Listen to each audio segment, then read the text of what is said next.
السلام عليكم. وعليكم السلام، اهلا وسهلا فيك ابو عواد. كيف حالك؟ كيف حالك انت ما شاء الله ما شاء الله. بس شوف ما فيش زباين، كيف الحركه معاكم؟ والله ابو عواد الله يقدر الدنيا غلا والحاله ضماط.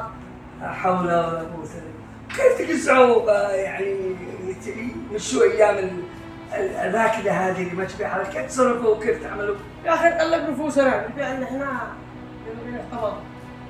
تبيعوا الطماط؟ الطماط رجع غالي غدو بالجرام.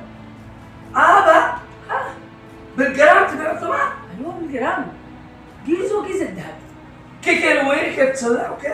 لا اليوم شكلك ناوي الا تروح تفاجئ الحرمه تجيب لها حبه طماط. كيف اشوف؟ ولا يهمك. اكيد شوف على طماط. حسن. طماط اصلي بعدين. طماط اصلي. عيار كم ذا؟ 24؟ هذا عيار 21 على المثال. وين العلبة حقها؟ أول حاجة خلينا نوزن لك. طب ماشي شهرقك. هذه شوف 107 جرام. بكم؟ بطلع عليك غالي. باقي لك حبة أرخص غالي. شوف هذه صح صغيرة بس بتفرح الحرمة إن شاء الله. أيوه. هذه 83 جرام إن شاء الله. خير إن شاء الله. بكم؟ ولا يهمك ما بنختلفش على السعر. صلاكاتي واليوم تدخلنا الحرمة اليوم خميس.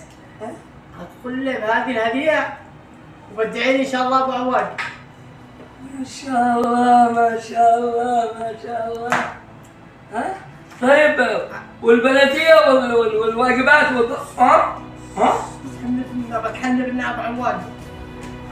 اسمع سجل اسمك ولا اسم الحرمة؟ بسمعني بالحرمة. كلنا خاف. وسجلها دين دين. حتى الطماط بيبيعوا دين.